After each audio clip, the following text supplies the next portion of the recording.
अस्सलाम वालेकुम दोस्तों, तव्हांखे ॿुधाईंदा हलूं त दुलाब ड्रामे जी 21 अक्टूबर ते जेका ख़बर फर्ज़ंद मलिक खजू साहब छॾी आहे उहा दोस्तों उन में केतिरी सचाई आहे। जी हाँ, 21 अक्टूबर सूमर जो शाम 7 वॻे दुलाब ड्रामे जी पहिरीं एपिसोड हलाई वेंदी। इहा ख़बर सुबुह लाॻो फिरे थी पई। बिल्कुलु फेसबुक ते मूं बि ॾिठी आहे सुबुह खां वठी ऐं कल्ह खां वठी इहा ख़बर हली रही आहे। फेसबुक ते जेको पोस्ट छॾिया ऐं उन में को वीडियो बयानु न आहे फर्ज़ंद मलिक जो।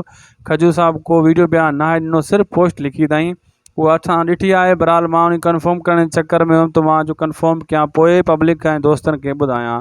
बहरहाल दोस्तों, असांजो जेको अंदाज़ो आहे त डायरेक्टर आहे खजू दुलाब ड्रामे जो।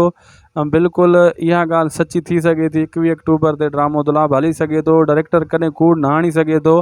कॾहिं कॾहिं ड्रामे जी तारीख़ चेंज बि थी वेंदी आहे, भली डायरेक्टर केॾो वॾो छो न हुजे।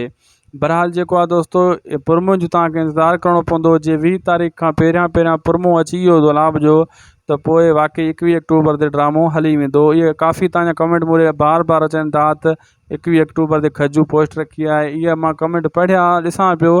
बहरहाल असां पंहिंजी पोस्ट ठाहींदा आहियूं, जेको वीडियो रिव्यू कंदा आहियूं त उन खे सुठे नमूने सां रिव्यू कंदा आहियूं। तकड़ में का वीडियो न ॾींदा आहियूं, भली लेट थिए त ऐं जेको आहे रिव्यू पको ऐं सचो हुजे। बहरहाल तव्हांखे इंतज़ारु करिणो आहे प्रोमो जो। प्रोमो 20 तारीख़ खां पहिरियां अची वियो, 21 खां हली वेंदो ड्रामो।